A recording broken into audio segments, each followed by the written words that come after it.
d'élimination, nos pensées vont d'abord vers les souffrances de celles et ceux qui y sont morts. Nous voulons aussi rendre hommage aux déportés qui, grâce à la solidarité face à la tyrannie, ont survécu malgré l'horreur de leur situation.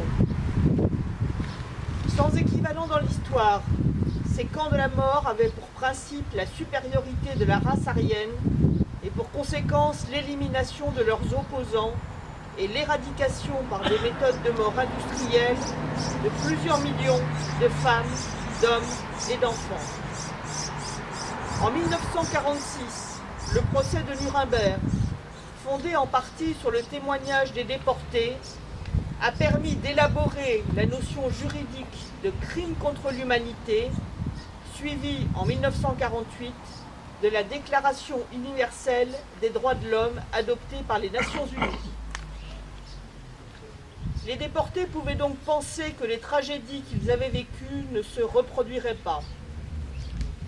En ces temps d'inquiétude et de menace pour l'avenir de l'humanité, il convient de dénoncer toutes les doctrines de haine, de racisme et toutes les violations des libertés fondamentales dont tout être humain doit pouvoir se prévaloir.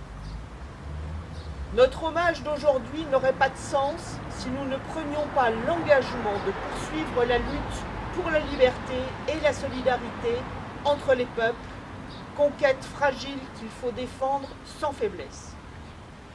C'est l'éducation aux valeurs civilisatrices de paix et d'humanité, l'enseignement de la morale, de l'engagement et du devoir civique à l'école qui constituent les plus belles promesses de liberté, d'égalité et de fraternité en France et dans le monde.